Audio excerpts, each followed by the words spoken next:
नमस्कार, न्यूज के इकलौते फैमिली शो न्यूज की पाठशाला में आप सभी का स्वागत। मैं हूं सुशांत सिन्हा।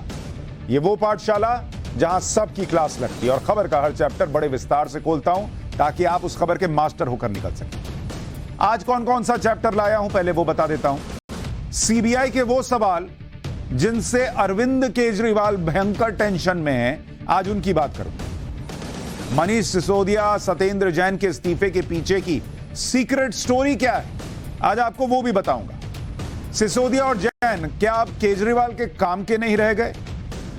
मोदी को चुनौती देने निकले केजरीवाल का गेम ओवर तय है क्या? आज इस पर भी बात करूंगा।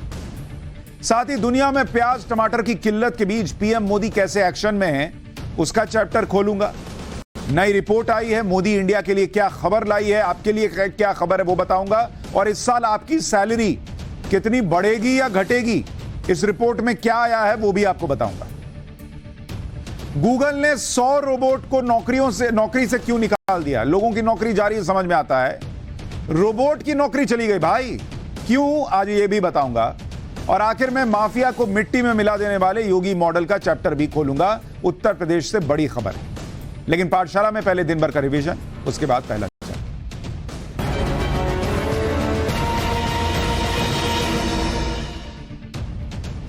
तेलंगाना को लेकर आज बीजेपी ने दिल्ली में बड़ी बैठक की। पार्टी के अध्यक्ष जेपी नड्डा के घर पर यह बैठक हुई, अमित शाह भी थे। बैठक में तेलंगाना संगठन से जुड़े मुद्दों पर चर्चा हुई। साथ ही तेलंगाना में इस साल के आखिर में होने वाले विधानसभा चुनाव को लेकर भी चर्चा हुई है, बताया जा रहा है। एनआईए के अलर्ट के बाद मध्य प्रदेश के इंदौर से सरफराज मेमन को गिरफ्तार कर लिया गया। सूत्रों के हवाले से खबर यह मिल रही है कि यह संदिग्ध किसी बड़े हमले की तैयारी कर रहा था, जिसके लिए उसने चीन और पाकिस्तान में ट्रेनिंग ली थी। इससे पहले एनआईए ने मुंबई पुलिस को ईमेल भेजकर मेमन को लेकर सतर्क रहने के लिए कहा था। जम्मू कश्मीर में सेना ने 48 घंटे के अंदर टारगेट किलिंग का बदला ले लिया है। सुरक्षा बलों ने अवंतीपुरा में जो मुठभेड़ हुई उसमें 2 आतंकियों को मार गिराया। एक आतंकी 2 दिन पहले हुई कश्मीरी पंडित की हत्या में शामिल था। दूसरे आतंकी की भी पहचान होना अभी बाकी है। मारे गए आतंकियों के पास से हथियार भी मिले। रूस से S-400 एयर डिफेंस सिस्टम की तीसरी खेप भारत पहुंच गई। कहा जा रहा है कि इसे राजस्थान में पाकिस्तान की सीमा पर तैनात किया जा सकता है। इससे पहले दिसंबर 2021 में भारत को पहला S-400 सिस्टम मिला था, जो पठानकोट में पाकिस्तान की सीमा के पास तैनात है। अप्रैल 2022 में पहुंचे S-400 सिस्टम को उत्तर पूर्व में चीन की सीमा के पास लगाया गया है। हिमाचल प्रदेश के चंबा में लैंडस्लाइड की वजह से करीब 100 मीटर सड़क का नामो निशान ही मिट गया, जिसकी वजह से सड़क पर गाड़ियों की रफ्तार पर ब्रेक लगा। प्रशासन ने युद्ध स्तर पर सड़क को बनाने का काम शुरू कर दिया है। लैंडस्लाइड की वजह से चंबा को पानी की सप्लाई करने वाली पाइपलाइन भी मलबे की चपेट में आ गई, जिसकी वजह से शहर के आधे हिस्से में पानी की सप्लाई ठप हो गई। न्यूजीलैंड ने वेलिंगटन टेस्ट में इंग्लैंड को 1 रन से हरा दिया। इस रोमांचक जीत के साथ ही न्यूजीलैंड की टीम फॉलो ऑन खेलने के बाद टेस्ट मैच जीतने वाली भारत और इंग्लैंड के बाद तीसरी टीम बन गई, जबकि टेस्ट मैच में यह दूसरा मौका है जब कोई टीम 1 रन से जीती। दिन भर का रिवीजन हो गया, पाठशाला की पहली क्लास, और इसमें आपको अरविंद केजरीवाल के भयंकर टेंशन के बारे में बताऊंगा। क्योंकि उधर सिसोदिया से सीबीआई के सवाल चल रहे हैं और इधर केजरीवाल टेंशन में। केजरीवाल ने आज सिसोदिया का इस्तीफा भी ले लिया। सिसोदिया के साथ साथ सत्येंद्र जैन को भी आउट कर दिया, जो 9 महीने से जेल में थे लेकिन मंत्री बने हुए थे। आज उनको भी आउट कर दिया। लेकिन सिसोदिया और जैन के इस्तीफे के पीछे की सीक्रेट स्टोरी क्या है?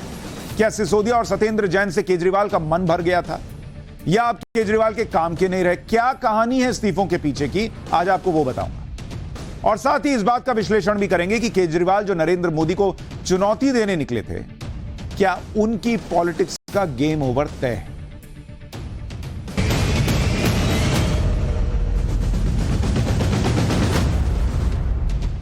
भाई, जिस वक्त आप पाठशाला की क्लास में अटेंडेंस लगा रहे हैं, आप ये चैप्टर देख रहे हैं, उधर टेस्ट चल रहा है मनीष सिसोदिया का।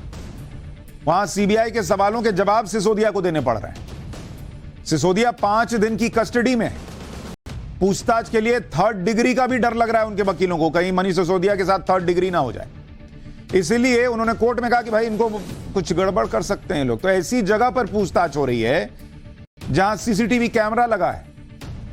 जो लोग कहते हैं कि भाई वो भगत सिंह को मानते हैं, उनको पूछताछ से इतनी घबराहट हो रही है कि जहां कैमरा है वहीं पे पूछताछ हो, ऐसा कोर्ट में बोल रहे थे। फिर कोर्ट ने कहा कि ठीक है भाई, सीसीटीवी में होगा।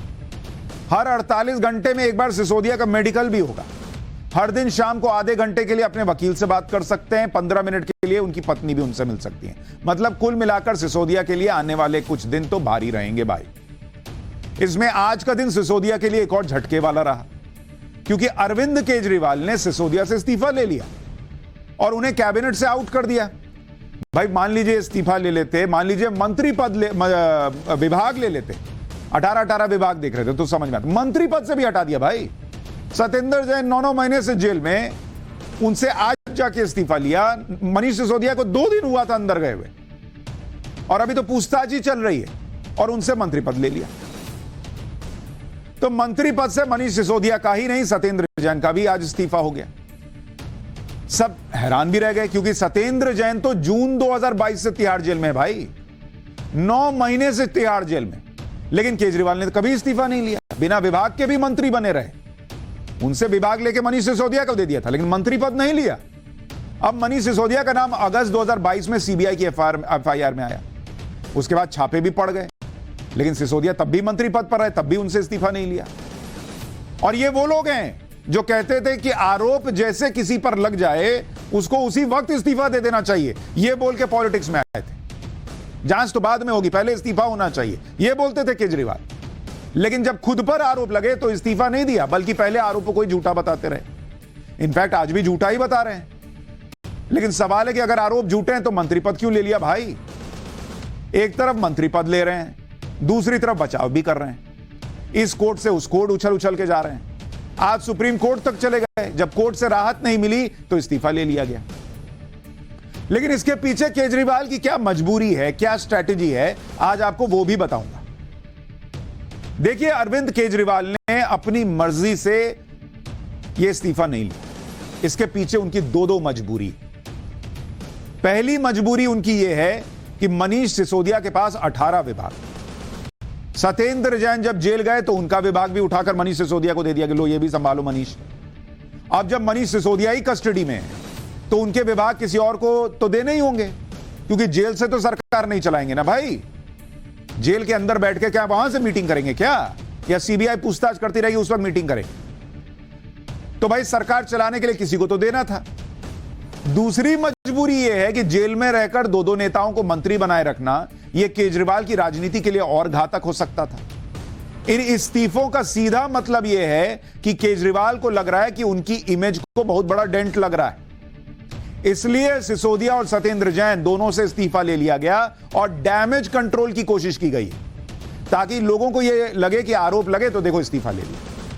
लेकिन बॉस इसमें तो देरी इतनी कर दी, उसकी भरपाई कैसे होगी? क्योंकि आरोप ही इस्तीफे की वजह है, तो आरोप को तो लगे कई महीने बीत गए, तब तो इस्तीफा नहीं लिया। अभी भी तो आप कह रहे हो ना कि भाई झूठे आरोप है, तो झूठे आरोप में इस्तीफा क्यों लिया? फिर मैं आपको टाइमलाइन से याद दिला देता हूं, एकदम दिमाग में मामला फ्रेश हो जाएगा।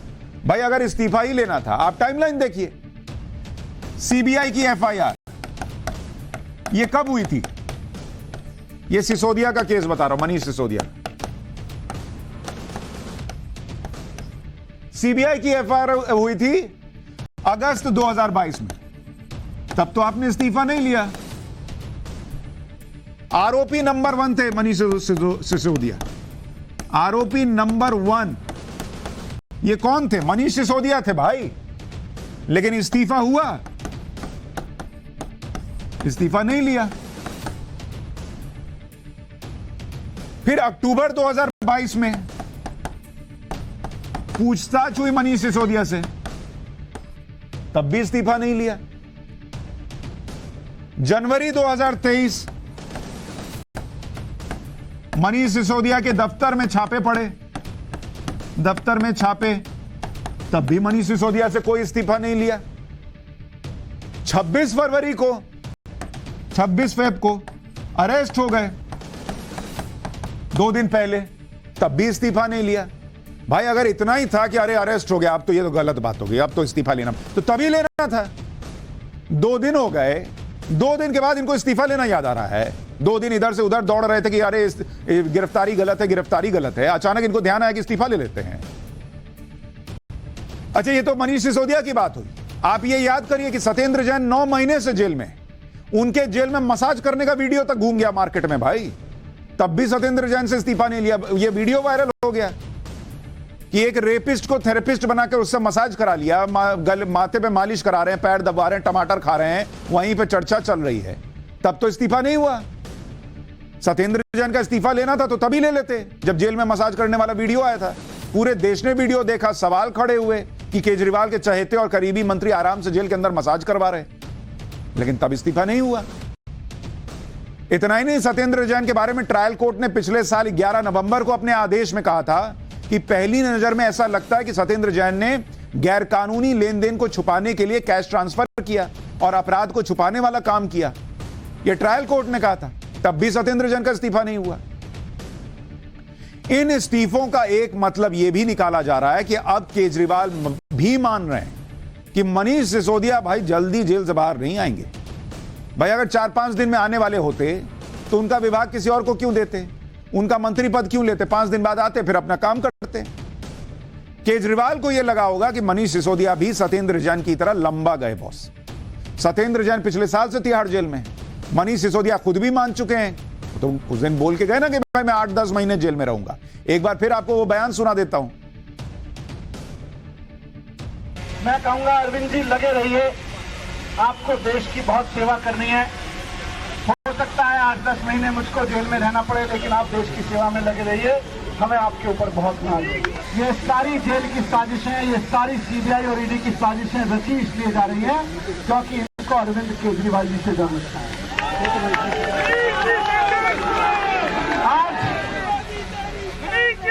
आज नरेंद्र मोदी जी को राहुल गांधी जी से डर नहीं लगता, देश के किसी और नेता से डर नहीं लगता, उनको केवल और केवल अरविंद केजरीवाल से डर लगता है। आज कश्मीर से लेकर कन्याकुमारी तक एक ही आवाज है कि भारतीय जनता पार्टी का काल तो आम आदमी पार्टी ही बनेगी।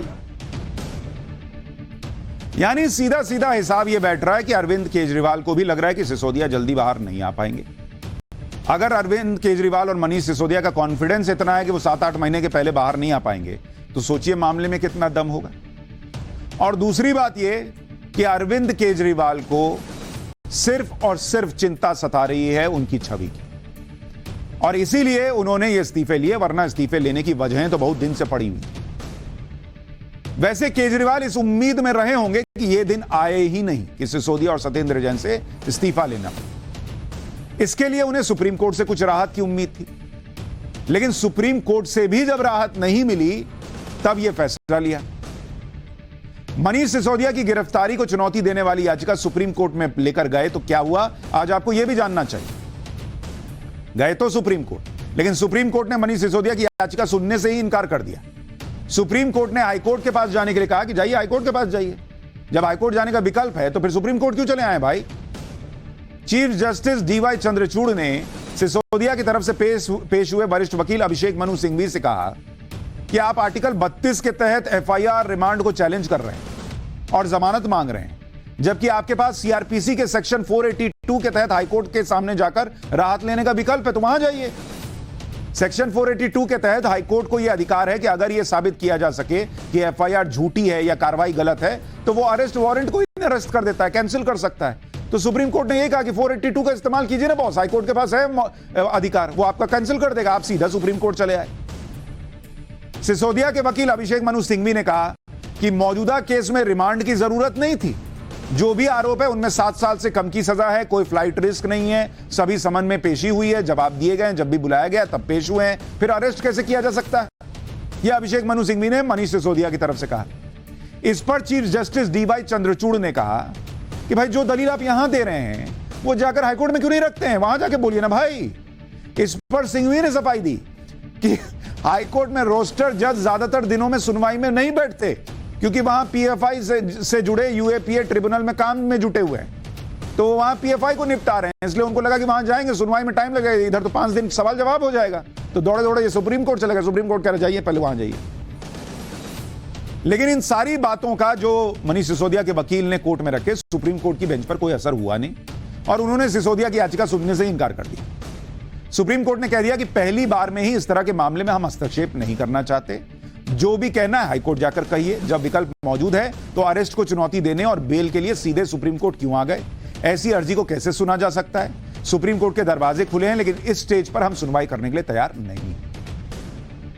सुप्रीम कोर्ट में चीफ जस्टिस समेत 2 जजों की बेंच के सामने सिसोदिया का मामला गया था। इसमें दूसरे जज थे जस्टिस PS नरसिम्हा। उन्होंने कह दिया कि यह तो बहुत गलत परंपरा है भाई। अगर कोई मामला दिल्ली में है तो इसका मतलब यह है कि सभी कानूनी विकल्प छोड़कर आप सीधे सुप्रीम कोर्ट आ जाइएगा। मतलब अगर आप इसको उदाहरण से यह समझिए कि अगर किसी का घर नई दिल्ली रेलवे स्टेशन के पास है तो जितना रिश्तेदार उतरेगा वो वहीं मेरे यहां थोड़ी रहेगा यार। कोई फूफा के यहां रुको, कोई मौसी के यहां रुको, जिसको जहां जाना जाओ, अपने काम से आओ जाओ। मेरा घर अगर नई दिल्ली रेलवे स्टेशन के पास है, जो ट्रेन से उतरेगा वो मुंह उठा के सीधा मेरे घर चलाएगा क्या? तो एक तरह से सुप्रीम कोर्ट भी यही भाव कह रहा था कि भाई हम दिल्ली में हैं, दिल्ली का केस है, इसका मतलब सब सुप्रीम कोर्ट आ जाएगा। सिसोदिया की तरफ से यह भी दलीलें दी गई कि सुप्रीम कोर्ट में ही लोगों की व्यक्तिगत आजादी और अभिव्यक्ति की आजादी से जुड़े कई मामलों में सीधी सुनवाई हुई। लेकिन सुप्रीम कोर्ट ने कह दिया कि अभिव्यक्ति की आजादी का मामला अलग होता है भाई, यह मामला प्रिवेंशन ऑफ करप्शन एक्ट का है। फिर सुप्रीम कोर्ट से झटका मिलने के बाद ही अचानक यह खबर आई कि मनीष सिसोदिया ने इस्तीफा दे दिया, और सिसोदिया ने ही नहीं बल्कि सत्येंद्र जैन का भी इस्तीफा हो, जिन्हें केजरीवाल ने जेल में रहने के बावजूद मंत्री बनाया हुआ था।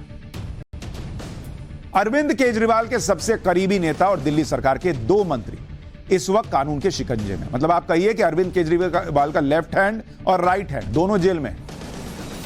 इतना सब होने के बाद भी आम आदमी पार्टी को भ्रष्टाचार के गंभीर आरोपों वाले इन मामलों में राजनीति दिख रही। जो लोग हर बात पर पीएम मोदी को तानाशाह बताते हैं, वो खुद ऐसी बातें कर रहे हैं कि कुछ घंटे के लिए सीबीआई ईडी दे दी जाए तो मोदी शाह को जेल भेज देंगे। आम आदमी पार्टी के एक सांसद हैं संजय सिंह, सुनिए एक बार क्या कह रहे हैं। अगर जांच एजेंसियों का दुरुपयोग करना है, मैं तो कह रहा हूं कुछ नहीं, सदुपयोग करना हो तो मुझे 3 घंटे के लिए दे दीजिए सीबीआई ईडी। मोदी जी भी अंदर चले जाएंगे और अमित शाह भी चले जाएंगे और अडानी भी चला जाएगा। दे दीजिए ना। तो ले लीजिए, चुनाव लड़िए, केंद्र में प्राइम मिनिस्टर बन जाइए, ले लीजिए। ऐसे दिया जाता है क्या? लेकिन ये जो धमकी का लहजा है, इसी से समझ में आ जाता है कि इन लोगों को दिल्ली में पुलिस क्यों नहीं मिलती। ये जो दिल्ली में लॉ एंड ऑर्डर देखने के नाम पर पुलिस चाहते हैं, दिल्ली में पुलिस मिलेगी तो ये लोग क्या करेंगे आप सोच लीजिए, जब अभी ईडी और सीबीआई के नाम पर धमका रहे हैं। आम आदमी पार्टी के नेता भले ही मनीष सिसोदिया के बचाव में कुछ भी कहें, लेकिन मनीष सिसोदिया पर जो आरोप लगे हैं उन आरोपों का आधार मजबूत बताया जा रहा है। इसमें विजिलेंस डिपार्टमेंट की एक रिपोर्ट है जो 20 जुलाई 2022 को तैयार हुई। यह रिपोर्ट एलजी को सौंपी गई। मीडिया रिपोर्ट्स में छपी विजिलेंस डिपार्टमेंट की इस रिपोर्ट में क्या कहा गया वो आपको जानना चाहिए, क्योंकि इसी के आधार पर एलजी ने शिकायत दर्ज कराई और इन्हीं सवालों के जवाब अब मनीष सिसोदिया को वहां सीबीआई के सामने देने पड़ रहे हो। एक्साइज डिपार्टमेंट ने शराब की बोतलों पर 25% तक का डिस्काउंट दे दिया। यह डिस्काउंट 1 अप्रैल 2022 के मनीष सिसोदिया के एक नोट के आधार पर दिया गया।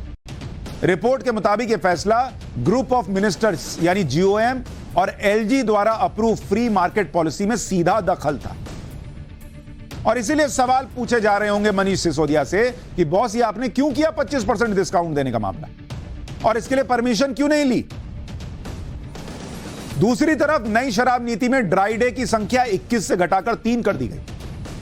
मतलब जो ड्राई डे होता है जिस दिन शराब नहीं बिकती है, वो 2021 में 21 दिन की थी कि दिल्ली में 21 दिन शराब नहीं मिलेगी, उसको घटा दिया मनीष सिसोदिया ने, 3 दिन कर दिया।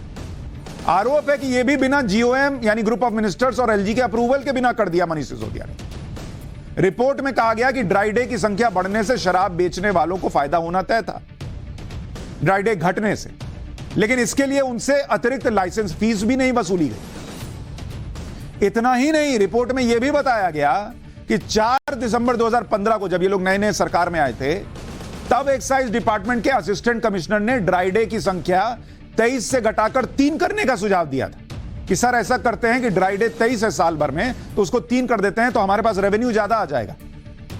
लेकिन एक हफ्ते बाद 11 दिसंबर 2015 को यही मनीष सिसोदिया ने बिना कोई ठोस वजह दिए इस बात के लिए मना कर दिया कि नहीं ड्राई डे नहीं घटेगा। और अचानक 6 जनवरी 2021 को मनीष सिसोदिया ने ड्राई डे की संख्या 3 करने के उसी प्रपोजल को 6 साल बाद मंजूरी दे दी। और रिपोर्ट में दावा है कि भाई इसके लिए अपने मंत्रियों से, ग्रुप ऑफ मिनिस्टर से अप्रूवल तक नहीं लिया। और इसीलिए सवाल पूछे जा रहे हैं कि भाई किसके कहने पर अचानक से जो व्यक्ति ड्राई डे नहीं घटाना चाहता था वो 21 ड्राई डे घटाकर 3 कर दिया और किसी से पूछा भी नहीं। यही सब सवाल सीबीआई पूछ रही होगी। केजरीवाल जी भी टेंशन में होंगे। रिपोर्ट में कहा गया कि शराब व्यापारियों को जो लाइसेंस इशू हुए थे उनके 1 अप्रैल 2022 से 31 मई 2022 तक के लिए उन्हें बढ़ा दिया गया। फिर 1 जून से 31 जुलाई 2022 तक के लिए बढ़ा दिया गया। यह भी जीओएम यानी ग्रुप ऑफ मिनिस्टर्स और एलजी के अप्रूवल के बिना किया गया। रिपोर्ट में बताया गया कि शराब व्यापारियों पर यह मेहरबानी एक्साइज ऑफिशियल्स ने खुद से कर दी, जबकि जीओएम यानी ग्रुप ऑफ मिनिस्टर्स ने यह कहा था कि शराब की बिक्री के आधार पर लाइसेंस फीस को बढ़ाया जा सकता है, लेकिन ऐसा नहीं किया गया। लाइसेंस की अवधि तो बढ़ा दी गई लेकिन उसके लिए अतिरिक्त फीस नहीं ली गई। अब यह मेहरबानी किसके कहने पर हुई, इसकी जांच हो रही है।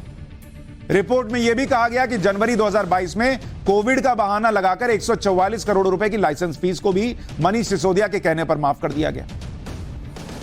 यह गंभीर सवाल है और इन सवालों के जवाब देने में क्या दिक्कत है भाई? आप ईमानदार हैं, जाके बताइए ना भाई कि ड्राई डे क्यों घटाया, प्रॉफिट का मार्जिन 5% से बढ़ाकर 12% क्यों किया, जीओएम को जो कहा जा रहा कि नहीं बताया तो क्यों नहीं बताया, बताया तो कहां है उसकी जानकारी, वो ड्राफ्ट कहां से आया, वो मैसेज कहां से आया, किसके कहने पर क्या हुआ नहीं हुआ, ये जो पूछा जा रहा है इसका जाके जवाब दीजिए। तो इधर से उधर दौड़ रहे हैं, कभी ये कोर्ट कभी वो कोर्ट कि कैसे अरेस्ट कर लिया, कैसे अरेस्ट कर लिया। और ये लोग वो थे जो कहते थे कि भाई जैसे आरोप लगे, डे 1 आरोप लगा इस्तीफा दीजिए और फिर जांच में सहयोग की। तो यही चीज पब्लिक देख रही है और इसी चीज से अरविंद केजरीवाल घबरा रहे हैं कि पब्लिक की नजर में इंप्रेशन यह बन रहा है कि अरविंद केजरीवाल का राइट हैंड, लेफ्ट हैंड अगर दोनों करप्शन के आरोप में जेल में, तो आपका राइट हैंड और लेफ्ट हैंड क्या कर रहा था ये बॉडी को नहीं पता होगा। यही बात अरविंद केजरीवाल को परेशान कर रही होगी और इसीलिए आज आनन फानन में सिसोदिया का भी इस्तीफा हो गया, सत्येंद्र जैन का भी हो गया। लेकिन इससे क्या डैमेज कंट्रोल हो पाएगा, नहीं हो पाएगा? क्या अरविंद केजरीवाल जो नरेंद्र मोदी को 2024 में टक्कर देना चाहते थे, अब वो पूरा गेम खत्म हो गया है? यह आने वाले वक्त में बहुत जल्द पता चल जाएगा। लेकिन पाठशाला में अब इकोनॉमिक्स की क्लास और इसमें आपको बताएंगे कि दुनिया में प्याज टमाटर की किल्लत के बीच पीएम मोदी कैसे एक्शन में आ गए हैं और आर्थिक विकास की जो नई रिपोर्ट आई है उसमें पीएम मोदी और भारत के लिए क्या खबर है। आपकी सैलरी इस बार कितनी बढ़ेगी या घटेगी, इसको लेकर भी रिपोर्ट आई है, उसके बारे में भी बताऊंगा।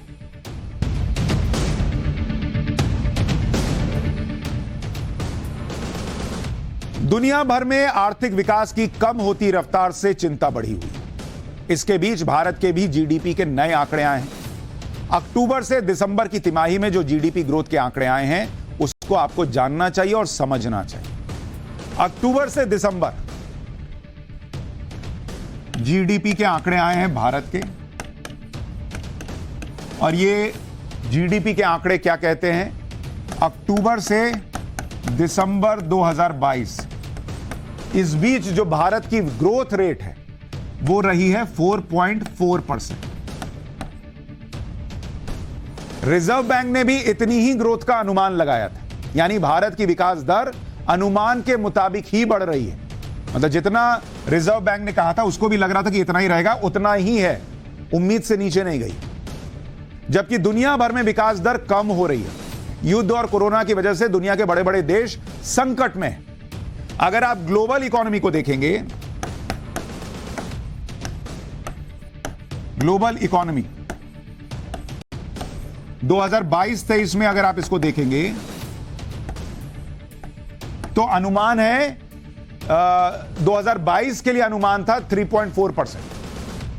2022 के लिए अनुमान था 3.4% और 2023 के लिए 2023 के लिए और ये घट के 2.9% है। 2.9% मतलब और गिर जाएगा ये।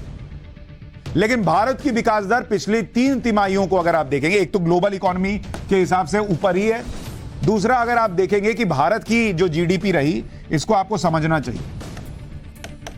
भारत की जीडीपी, अब आप आंकड़े अगर सिर्फ देखेंगे तो मन थोड़ा सा नीचे चला जाएगा, लेकिन जब तक पाठशाला में आपको डिटेल समझाऊंगा नहीं, आपको समझ में नहीं आएगा। इसलिए मैंने कहा था जीडीपी के आंकड़े समझना शुरू कीजिए।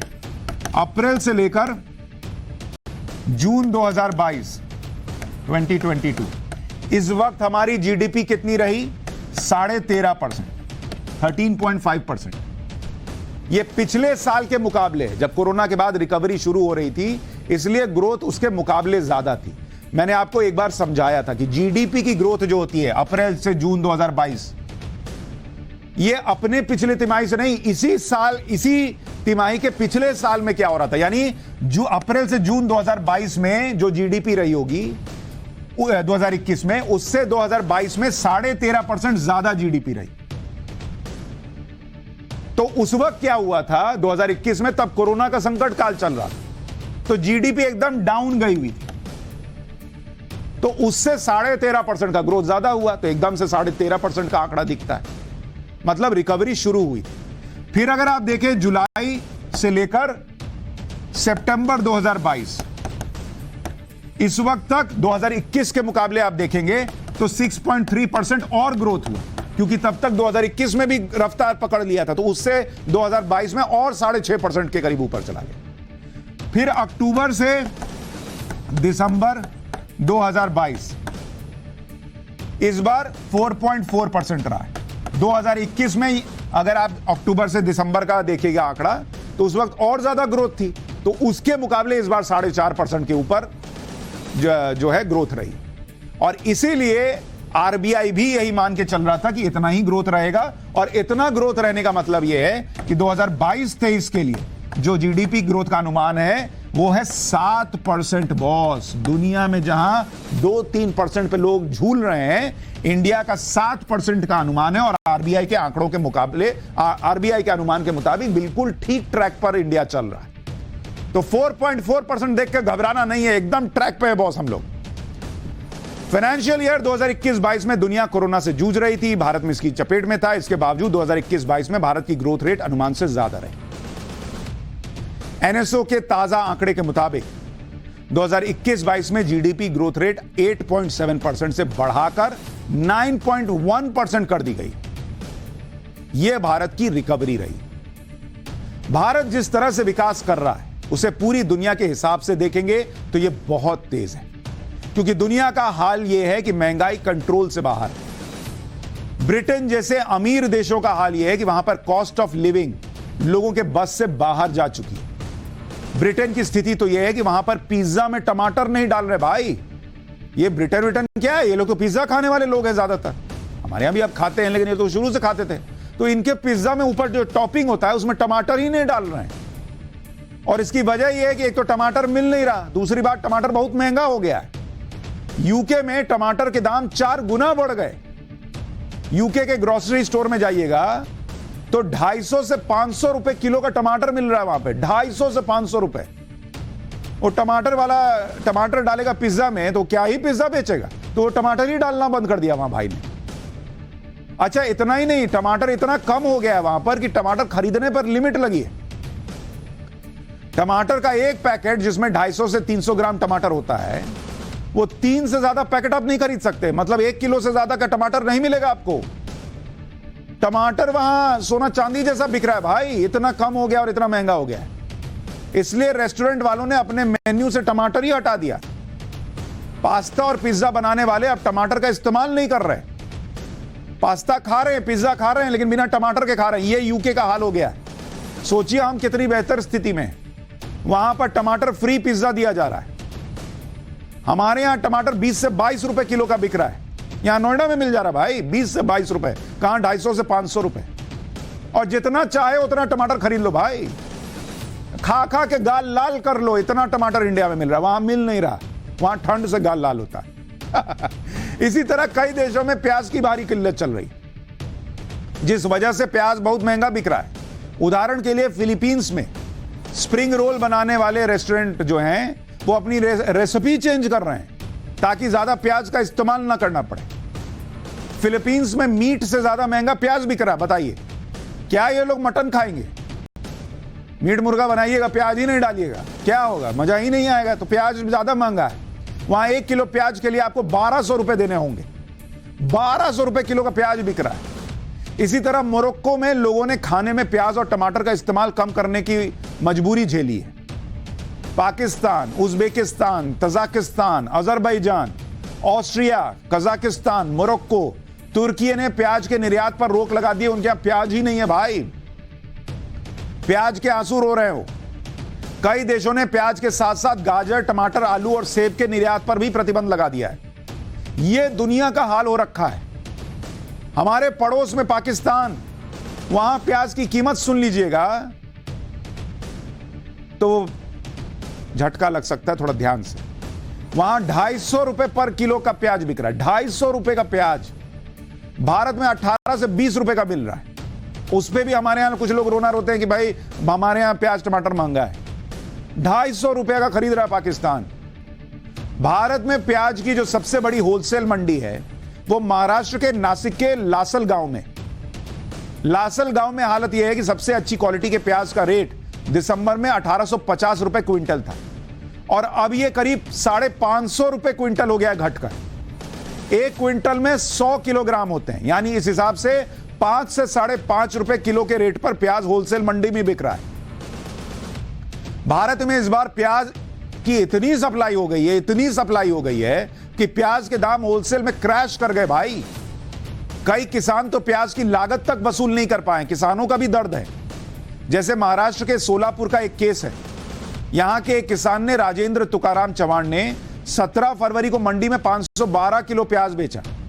प्याज को मंडी तक लाने का किराया लगा, तुलाई लगी, मजदूरी लगा, सबका पैसा काट कर किसान को कितने का चेक मिला पता है? 2 रुपया का। इतना मेहनत से भाई ने प्याज उगाया, लेकिन इतना प्याज हो गया है कि क्या करे, उसका रेट ही नहीं हो पा रहा। 2 रुपया इसको मिला है भाई को। राजेंद्र तुकाराम चौहान ने 2 एकड़ खेत में प्याज की फसल उगाई, फिर मंडी में बेचने के लिए प्याज के 10 बोरे तैयार किए। 512 किलो के वजन था। प्याज के दाम गिरने की वजह से तुकाराम को 1 रुपए प्रति किलो के भाव से प्याज बेचना पड़ा। तो ये अलग दर्द है। आपको सस्ता प्याज मिल रहा है, लेकिन किसान तो बेचारा परेशान है।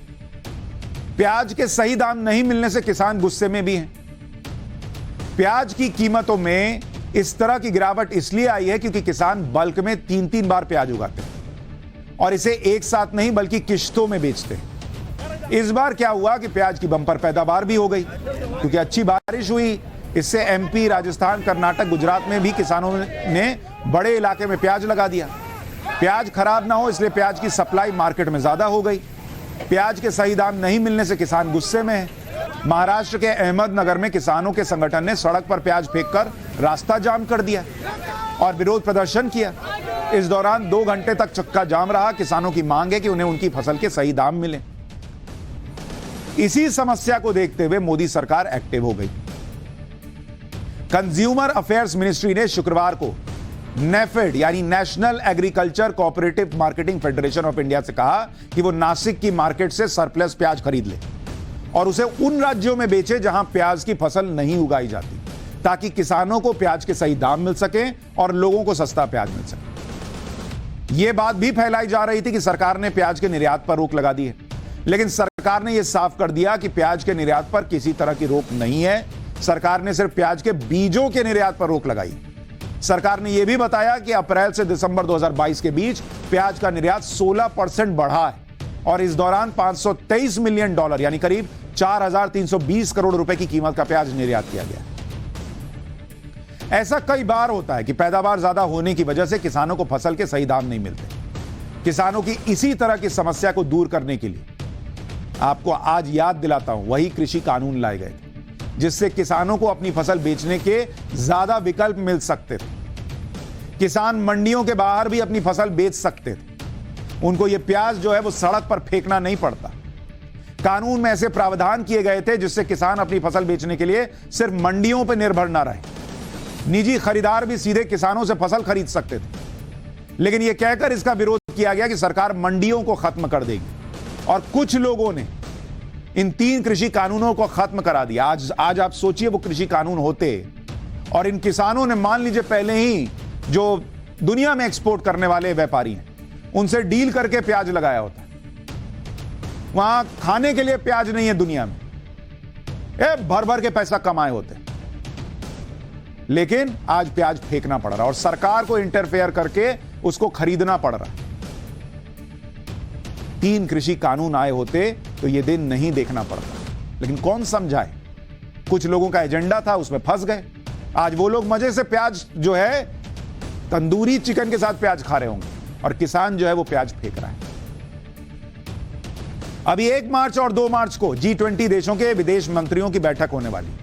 G20 की अध्यक्षता भारत के पास है और भारत का फोकस इस बात पर है कि भारत उन देशों की आवाज बने जो देश आर्थिक विकास में गिरावट होने, महंगाई बढ़ने, खाने की कीमत बढ़ने, तेल और खाद की कीमत बढ़ने से परेशान और चिंतित। दुनिया में करीब 70 देश ऐसे हैं इस वक्त जो महंगाई से पीड़ित हैं और ये वो देश हैं जिनमें से ज्यादातर का रूस यूक्रेन युद्ध से कोई संबंध भी नहीं है, फिर भी ये युद्ध की वजह से संकट में, और ये सब चाहते हैं कि भारत उनकी बात करे, इसलिए भारत ये मुद्दा उठाने जा रहा है। इसलिए 2 दिन पहले भारत के विदेश मंत्री एस जयशंकर ने कहा कि G20 की प्रमुख चिंता ग्लोबल इकोनॉमी को खतरे से उबारने के तरीके निकालने की हो। आज की दुनिया का सबक यही है कि सुरक्षा का मतलब सिर्फ भौतिक और आर्थिक सुरक्षा नहीं होता, बल्कि खाद्य सुरक्षा और स्वास्थ्य सुरक्षा भी इंपॉर्टेंट है भाई। जयशंकर ने कहा कि पीएम मोदी ने भारत में पेट्रोल डीजल के दाम बढ़ने नहीं दिए और महंगाई को कंट्रोल में रखने के लिए कई कदम उठाए। भाई अभी गेहूं की जैसे किल्लत होने लगी, धड़ाधड़ सरकार ने मार्केट में गेहूं निकाला ताकि आटा महंगा ना हो जाए। अब ये प्याज की परेशानी हो रही है किसानों को, तो खरीदो प्याज, मतलब किसान को भी दिक्कत ना हो और जो आम आदमी है उसको भी दिक्कत ना हो। ये सरकार जो प्रोएक्टिवली कर रही है उसका नतीजा है कि भारत में महंगाई कंट्रोल में, और वो दूसरे देश नहीं कर पा रहे, नहीं सोच पा रहे, तो वहां बाप बाप हो रहा है। भारत के बगल में पाकिस्तान का हाल आपको याद दिलाता हूं, वहां बिजली का हाल सुनिएगा तो आपको करंट लग जाएगा कि बॉस हम कितना कम में दे रह रहे हैं और कितने आराम से रह रहे हैं। मार्च से अक्टूबर 2023 पाकिस्तान की हालत देखिए।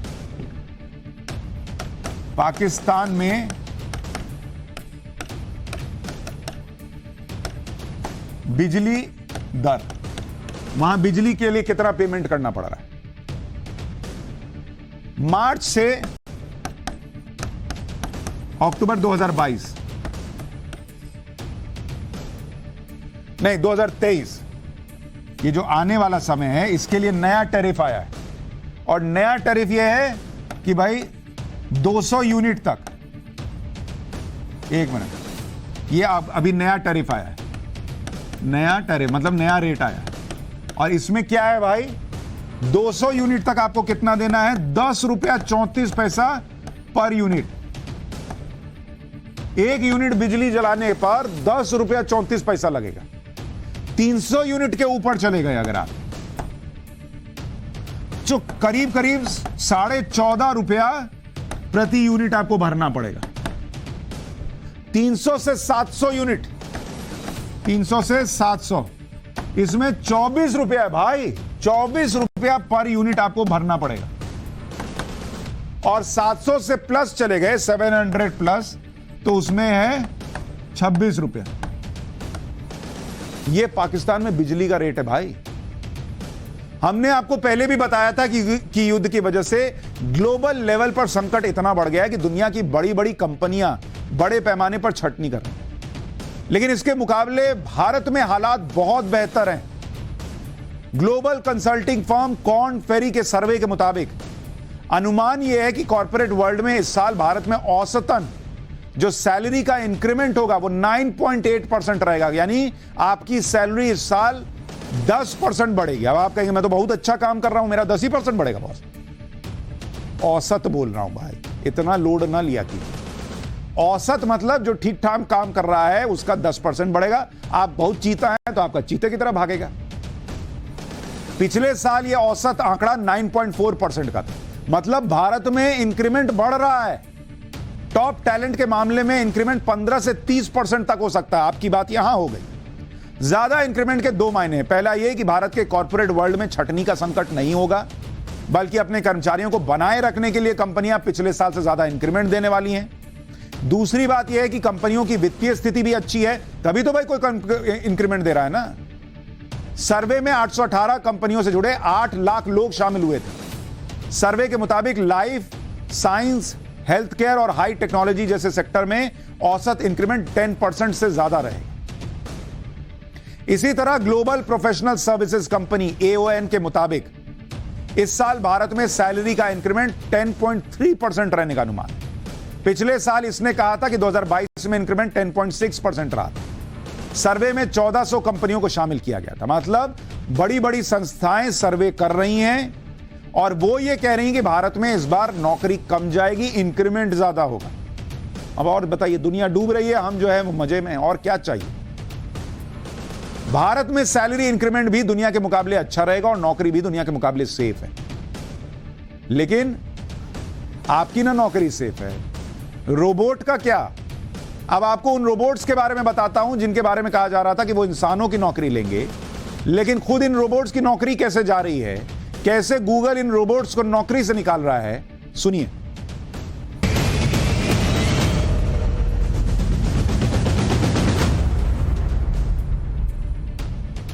गूगल की पेरेंट कंपनी है अल्फाबेट, जिसने एक बार फिर से छटनी की है। दिलचस्प बात यह है कि इस बार छटनी का शिकार इंसान नहीं बल्कि रोबोट्स हुए हैं। गूगल ने 100 रोबोट्स को नौकरी से निकाल दिया है। इन रोबोट्स का इस्तेमाल कैफेटेरिया की साफ सफाई और दूसरे कामों के लिए किया जाता था। तस्वीर में आप देखिए रोबोट किस तरह टेबल की सफाई कर रहे हैं। गूगल में भैया रोबोट टेबल साफ कर देता था, इसी को नौकरी से हटा दी गई, हटो नहीं जरूरत। एक तस्वीर और देखिए किस तरह यह रोबोट दरवाजा खोल रहा है। और इतना ही नहीं, कोरोना महामारी के दौरान इन रोबोट्स का इस्तेमाल कॉन्फ्रेंस रूम साफ करने के लिए भी किया जाता था। ये रोबोट्स अल्फाबेट कंपनी के एवरीडे रोबोट्स प्रोजेक्ट में तैनात थे। एवरीडे रोबोट्स गूगल की एक्सपेरिमेंटल एक्स लैबोरेटरीज की एक यूनिट। इस यूनिट ने दफ्तर में छोटे मोटे कामों के लिए एक हाथ वाले 100 रोबोट्स को ट्रेन किया था। इनके नीचे पहिया लगा रहता था तो उससे चलते थे, कैफेटेरिया में सफाई करने में मदद कर देते थे, दरवाजा खोलने में काम करते थे, दूसरी जगह क्लीनिंग कर देते थे। लेकिन गूगल के सीईओ सुंदर पिचाई ने पिछले दिनों इस यूनिट को ही बंद कर दिया, जिसके लिए कंपनी के बजट में कटौती और रोबोट्स के मेंटेनेंस में आ रहे भारी भरकम खर्च को वजह बताया गया। मतलब जिन रोबोट्स को इंसानों की नौकरी के लिए बड़ा खतरा बताया जा रहा था, अब उनकी खुद की नौकरी चली गई भाई। लेकिन इसका मतलब यह है कि रोबोट्स का काम बंद हो जाएगा।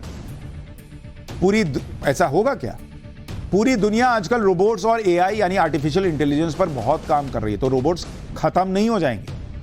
कुछ दिन पहले मैंने आपको पाठशाला में चैट जीपीटी के बारे में बताया था। यह एक चैट बॉट है जो किसी भी सवाल का जवाब चुटकियों में देता है। चैट जीपीटी का एक और कारनामा आपको बताता हूं। चैट जीपीटी ने कनाडा की एक डिजाइन फर्म के लिए वकील का काम करते हुए उसके 90 लाख रुपए से ज्यादा की फंसी हुई रकम दिलवा दी है भाई। हमारे यहां के वकील देखें। दरअसल 2022 में इस फर्म ने एक क्लाइंट को कुछ डिजाइन तैयार करने के लिए दिए थे, लेकिन कई बार ईमेल्स भेजने के बावजूद उस क्लाइंट ने पेमेंट नहीं की, जिसके बाद लोगों ने कंपनी को क्लाइंट के खिलाफ कानूनी कार्रवाई करने की सलाह दी। लेकिन कंपनी ने वकील के पास जाने की बजाय चैट जीपीटी की मदद ले ली। कंपनी के सीईओ ने चैट जीपीटी ने क्लाइंट को भेजने के लिए ईमेल तैयार करने के लिए कहा। इस पर चैट जीपीटी ने कुछ इस तरह से ईमेल तैयार किया। उसने ईमेल बनाया, भाई ने, रोबोट ने मेल बनाया कि हमें आपको यह बताते हुए खेद हो रहा है कि आपके बकाया खाते के संबंध में आपसे संपर्क करने के कई प्रयासों के बावजूद हमें आपकी तरफ से कोई जवाब नहीं मिला। इसके आगे चैट जीपीटी ने लिखा कि एक जिम्मेदार कंपनी के रूप में हमने हमेशा अपने ग्राहकों को बेनिफिट ऑफ डाउट दिया है और भुगतान करने के पर्याप्त अवसर प्रदान किए। आपकी तरफ से रिस्पॉन्स न मिलने के कारण हम गंभीर कार्रवाई करने के लिए मजबूर हैं। आखिर में चैट जीपीटी क्लाइंट को धमकाते हुए लिखता है कि हम आपको याद दिलाते हैं कि बकाया राशि का भुगतान करने में नाकाम रहने पर कानूनी कार्रवाई और आपकी क्रेडिट रेटिंग को नुकसान समेत कई गंभीर परिणाम हो सकते हैं। हम आपसे निवेदन करते हैं कि ऐसे किसी भी परिणाम से बचने के लिए तुरंत कार्रवाई कीजिए और अगले 3 कार्य दिवसों के भीतर यानी 3 वर्किंग डेज में बकाया राशि का भुगतान कर दीजिए। ये रोबोट लिख रहा है। प्यार प्यार से धमकी दे दी भाई ने। अब इसका असर यह हुआ कि ईमेल भेजने के 2 मिनट बाद ही क्लाइंट की तरफ से जल्द पेमेंट कर देने की जानकारी आ गई। 2 मिनट में उसको लगा कि भाई वो कुछ तो तगड़ा मामला होगा, तो उसने डर के तुरंत बोल दिया मैं पेमेंट कर दूं। ये रोबोट ने पैसे निकलवा दिए। रोबोट्स हो या ऐसे चैटबॉट हो, अक्सर यह कहा जाता है कि इनकी वजह से नौकरियां खतरे में आ जाएंगी, वैसे ही जैसे एक वक्त में कंप्यूटर के आने पर कहा जाता था कि सारी नौकरियां खत्म हो जाएंगी। इन्फोसिस के फाउंडर नारायण मूर्ति ने भी एक कार्यक्रम के दौरान एआई पर अपनी राय रखी। उनका मानना है कि आर्टिफिशियल इंटेलिजेंस कभी इंसानों की जगह ले ही नहीं सकती। चैट जीपीटी पर पूछे गए सवाल के जवाब में नारायण मूर्ति ने क्या कहा था, एक बार आपको सुनवाता हूं। There is a mistaken belief that artificial intelligence will replace human beings. No. Human beings will not allow artificial intelligence to replace them, because human beings have the power of mind. For example, no computer, as we know, can equal the mind of a child. Such experiments have been conducted many times. That's the reality. That is because human mind is the most flexible instrument that ever exists in the world, in this planet. And it also has higher and higher aspiration. So doesn't matter what technology you will invent, the human mind is always a step ahead and becomes the master of that technology. Narayan मूर्ति बड़ी बात कह रहे हैं कि इंसान के दिमाग की जगह कोई नहीं ले सकता। इंसान ही सबको अपने इशारे पर चलाता रहा है और चलाता रहेगा। जहां तक रोबोट्स, चैटबॉट और एआई तकनीक की बात है, तो यह अब दुनिया का फ्यूचर है और इसी फ्यूचर को देखकर सबको तैयारी करनी होगी। आपको ऑक्सफोर्ड की एक रिसर्च बताता हूं। वो कहती है रिसर्च कि अगले 10 साल के अंदर, यानी 2033 तक, रोबोट्स का इस्तेमाल किस तरह बढ़ जाएगा। यह रिपोर्ट कहती है कि घरों में करीब करीब 40% काम रोबोट करेंगे। रोबोट्स की मदद से ग्रोसरी शॉपिंग के दौरान 60% समय की बचत होने लगेगी। यानी अभी घर का सामान खरीदने में अगर आपको 2 घंटा लगता है, तो रोबोट की मदद से यह घटकर 1 घंटे से भी कम का वक्त हो जाएगा। इसके अलावा रोबोट्स बच्चों को संभालने, बुजुर्गों की देखरेख करने का भी काम संभालने में लगेंगे। तो रोबोट्स आपके हमारी जिंदगी के रोजमर्रा के काम का हिस्सा बन जाएंगे। अब कर्नाटक के एक स्कूल की तस्वीर आप देख लीजिए, जहां रोबोट टीचर की जगह लेने को तैयार हो चुके हैं। यह ह्यूमनॉइड रोबोट छात्रों को पढ़ा रहा है। यह रोबोट क्लास 4 के छात्रों को पढ़ा सकता है। ये जो आप लड़की देख रहे हैं, देखने में लग रहा है लड़की पढ़ा रही है, लड़की नहीं, रोबोट है भाई। यह रोबोट सिर हिला रही है, सही जवाब मिलने पर तारीफ कर रही है। इस रोबोट ने छात्राओं की तरह स्कूल यूनिफॉर्म भी पहनी है और उसके गले में आईडी कार्ड भी है। हालांकि अभी इस रोबोट का मॉडल तैयार किया गया है। जल्दी ही से कर्नाटक के ग्रामीण इलाकों के सरकारी स्कूलों में तैनात किए जाने की योजना है। एक बार देखिए। 3 1s are 8. 3 2s are 6. 3 2s are 6. Months of a year. Now repeat after me. January. February. March. April. May. June. July. August.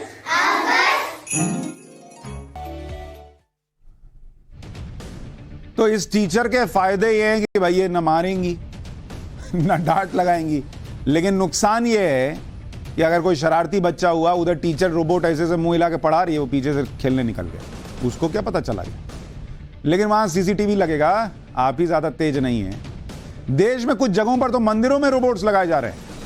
ये केरल के एक मंदिर की तस्वीर आई, जहां पूजा के जो नॉर्मल जिंदा हाथी होता है, उसकी जगह रोबोटिक हाथी को रखा गया है।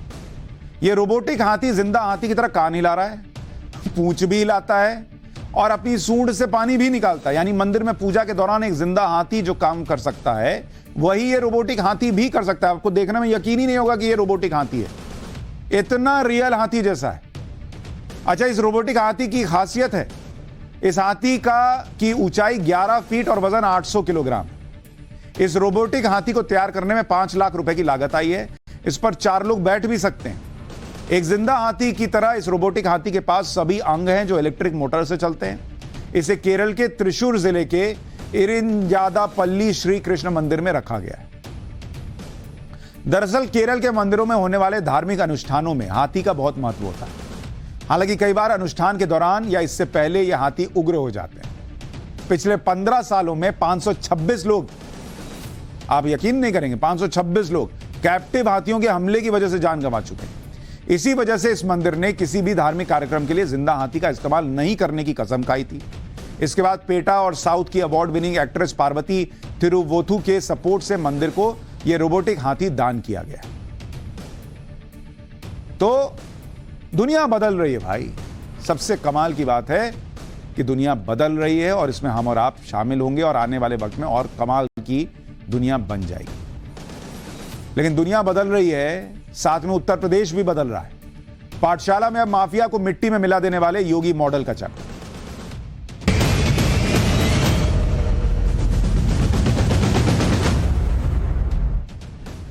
उत्तर प्रदेश के मुख्यमंत्री योगी आदित्यनाथ का अपराध को लेकर सीधा हिसाब किताब है, सीधी पॉलिसी है, जीरो टॉलरेंस। बॉस मैं बर्दाश्त नहीं करता तो नहीं करता, ये उनका हिसाब है। योगी आदित्यनाथ खुद कई बार ये कह चुके हैं कि उत्तर प्रदेश में अपराधियों के लिए कोई जगह नहीं और जो कोई अपराध के रास्ते पर चलेगा उसका कोई भविष्य नहीं। ऐसे कई मौके आए जब सीएम योगी की जीरो टॉलरेंस की नीति दुनिया ने देखी, चाहे मुख्तार अंसारी का मामला हो, विकास दुबे हो, अतीक अहमद हो। अब एक बार फिर से सब देख रहे हैं कि योगी आदित्यनाथ किस तरह से क्राइम और माफिया का सफाया करते हैं। उत्तर प्रदेश के प्रयागराज में 24 फरवरी को एक मर्डर हुआ था। इसने प्रदेश की कानून व्यवस्था पर सवाल खड़े किए। उमेश पाल नाम के एक व्यक्ति को दिन दहाड़े सबके सामने गोलियों से छलनी कर दिया गया। उमेश पाल 18 साल पहले हुई विधायक राजू पाल की हत्या का गवाह। राजू पाल हत्याकांड के बारे में आपको आगे बताऊंगा। पहले उमेश पाल हत्याकांड का सीसीटीवी फुटेज देखिए। उमेश पाल अपने गनर के साथ कार में बैठकर सुलेम सराय में अपने घर पहुंचते हैं। उमेश पाल कोर्ट में राजू पाल हत्याकांड की सुनवाई के बाद घर ले जा रहे थे। जैसे ही उमेश पाल अपनी कार से उतरते हैं, सफेद रंग की क्रेटा कार से आए हमलावर ताबड़तोड़ गोलियां बरसाने लगते हैं। इस हमले में उमेश पाल और एक सुरक्षाकर्मी बुरी तरह से घायल हो जाते हैं। उमेश पाल को अस्पताल ले जाया जाता है, जहां उनकी मौत हो जाती है। सीसीटीवी के आधार पर पुलिस ने आरोपियों की पहचान की तो पता चला कि एक आरोपी मोहम्मद असद है, जो माफिया अतीक अहमद का बेटा है। मोहम्मद असद ही सारे शूटर्स को लीड कर रहा था। हमले के दौरान जब उमेश पाल एक गली में बचने के लिए घुसा तो मोहम्मद असद ने उस पर गोलियां चलाई। सीसीटीवी में दिख रहे इसी शख्स के बारे में कहा जा रहा है कि यह अतीक अहमद का बेटा मोहम्मद असद है। पुलिस ने उमेश पाल हत्याकांड में केस दर्ज किया। उमेश पाल की पत्नी जयापाल ने अतीक अहमद, उसकी पत्नी शाइस्ता परवीन, अतीक के भाई अशरफ, अतीक के 2 बेटों और करीबी गुड्डू मुस्लिम और गुलाम समेत 9 लोगों के खिलाफ केस दर्ज करवाया। प्रयागराज पुलिस ने अतीक अहमद के दोनों बेटों समेत 14 संदिग्धों को गिरफ्तार भी कर लिया है। फिल्मी स्टाइल में हुए इस मर्डर की गूंज विधानसभा तक पहुंची। समाजवादी पार्टी ने योगी सरकार को घेरते हुए कानून व्यवस्था पर सवाल उठाए तो सीएम योगी ने उसका जवाब दिया।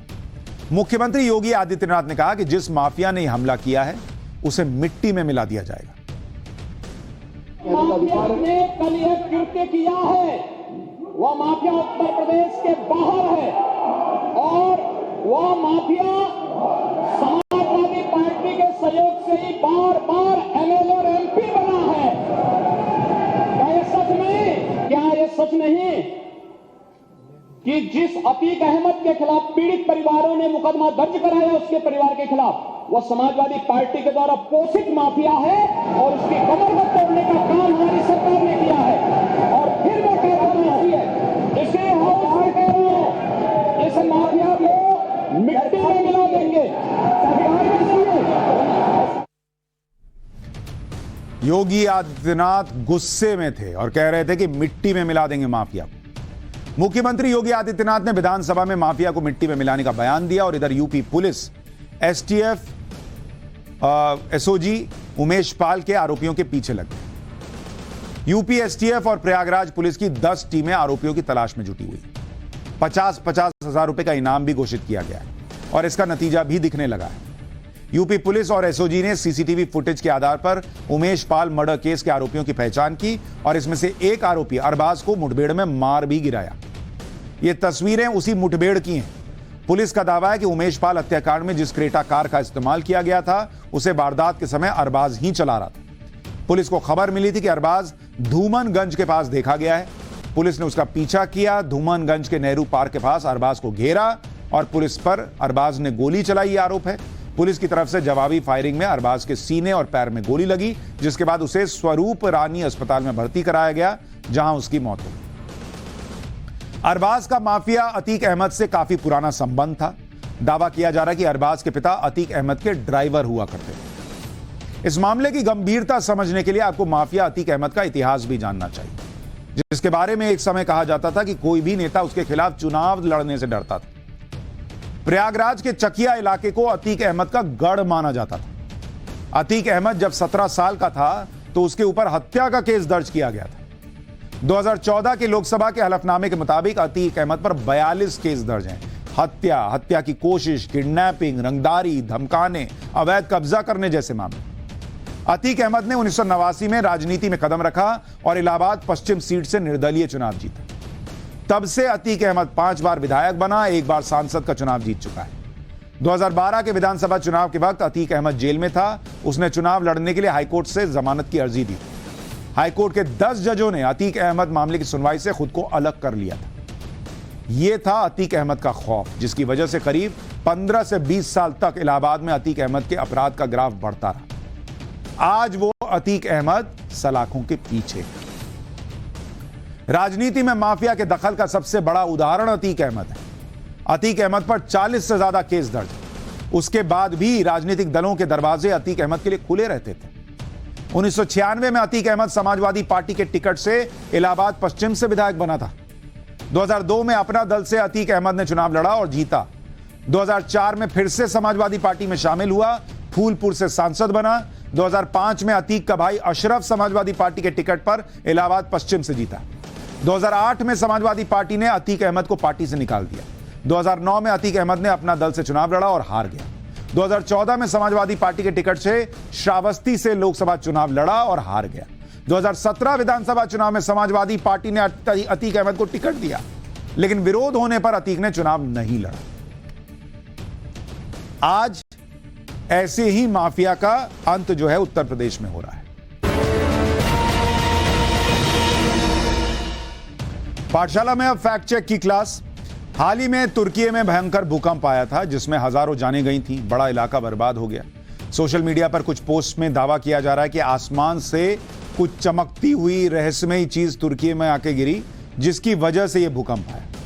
दावों के मुताबिक यह चमकती चीज आसमान में भूकंप आने के ठीक पहले देखी गई थी और फिर अचानक गायब हो गई और फिर भयंकर भूकंप आ गया। हमने इस दावे का फैक्ट चेक किया तो पता चला कि यह दावा झूठा है। आसमान में जो चमकती चीज दिख रही है वो दरअसल एक एस्ट्रॉयड है, जो कि यूरोप के आसमान में 13 फरवरी को दिखा था। फ्रांस में रहने वाले केविन नाम के शख्स ने यह वीडियो शूट किया था। यानी यह वीडियो किसी रहस्यमयी चीज का नहीं है और ना ही इसका तुर्की में आए भूकंप से कुछ लेना देना है। इसलिए ऐसी अफवाहों से बचकर रहिए और ऐसी खबरों के फैक्ट चेक के लिए पाठशाला की फैक्ट चेक की क्लास में अपना अटेंडेंस लगाते रहिए।